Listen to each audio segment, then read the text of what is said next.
Let me remind you of this story that circulated shortly after the passing of our beloved Queen Elizabeth. It was planting ideas, and it was trying to make any reconciliations seem like Harry and Meghan's idea. Hey everybody! Today's video we are going to be talking about how Queen Elizabeth inadvertently crashed Harry and Meghan's 5-year plan. So Meghan and Harry thought that in 2020 they would leave. They thought one of two things would happen. They would either be getting tons of offers from Hollywood or who knows where for work and money and stories and interviews, or that they would be begged back to the royal family. That there would be outrage that they left, there would be signs and people begging and chanting their names for them to come back, or that the royal family themselves would just be like, hey, you guys, come on back, come on, we miss you. Neither of those things were happening, so they needed to do something to make one of those two things happen. By 2021, they had lined up Oprah and announced their pregnancy and expected a lot of offers about Lilibet to come. Her reveal, her name, is it a boy or a girl, pregnancy interviews, all kinds of stuff they expected to come after that. It didn't. They also expected that it would spur the palace into issuing an apology or peace talks or trying to ask them to come back at that point. They forgot that by suing and trashing the press, they made the press not want to cover them so much. Still, they weren't getting what they wanted. By 2022, Netflix and Spare and lots of B-team interviews were on the agenda. They thought, well, by the end of this, if we still don't get one of our two original goals accomplished, which was getting brought back to the royal family one way or the other by way of apologies and begging, or lots of lucrative offers and good publicity, at least the public will be on our side. Everyone will like us after Netflix and Spare and these interviews like The Cut. So out of touch this couple is that they thought that those things would actually work to make people like them.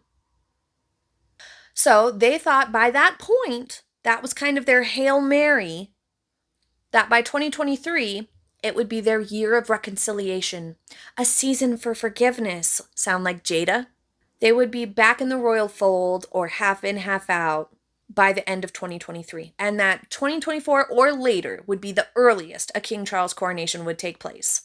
Well, although for them that 5-year plan was pretty hopeful, it didn't work out. This headline explains exactly how narcissists think. It was not their priority that Queen Elizabeth was so old and that they were gambling with her last years or months to possibly have a relationship. That was not their priority. It was this outrage, whistleblowing tantrum, and then holier than thou forgiveness and reconciliation, i.e. more leverage to get what they wanted and or a more elevated position, even just with publicity, or so they thought. But really they self-sabotaged, and that's what we're going to get into here today, which is something narcissists do a lot. They think they'll end up looking better than you or others, and if you lose your cool, they might look better.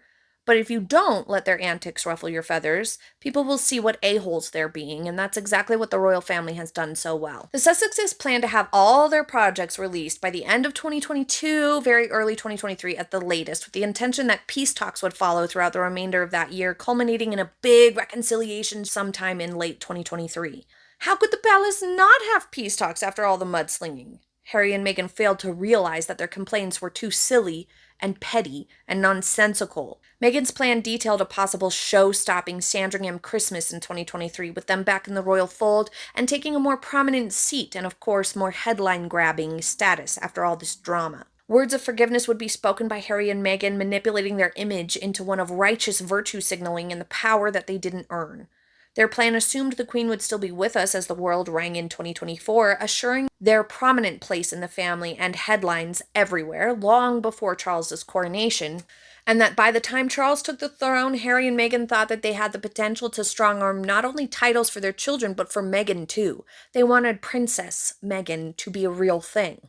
They wanted to negotiate half in, half out once and for all, and ensure that at all future engagements and occasions they would not be placed behind anyone else. This was their plan, you guys. They didn't want to be second place. They thought that the palace, at the time the Queen, would give in to their requests on account of what awful things they had endured in true narcissistic form, failing to see that they had not suffered anything at all. In reality, when the Queen sadly passed in the fall, of 2022, right before all their big projects, things went really seriously awry for Harry and Meghan's schemes. Their projects were hitting the public at a time immediately following a huge, momentous loss of the Queen.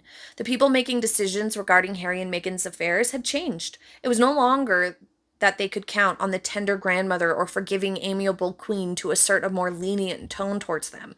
As you can imagine, this has thrown things off wildly. Their long term plan included all four of them with prince and princess titles standing front and center at Charles's coronation with a tiara on Meghan's head. Something that may very well never have come to pass anyway, but they assumed they'd have a great chance of forcing it so long as they reconciled before the Queen's passing.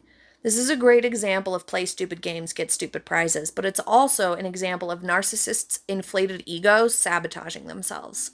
So, as you can see, their trajectory was to get to that place, and that is what they wanted. That was their goal. And clearly, it's not working out well for them. And hopefully, everybody stays strong in not letting these people around because they set such poor examples in just how to treat fellow human beings.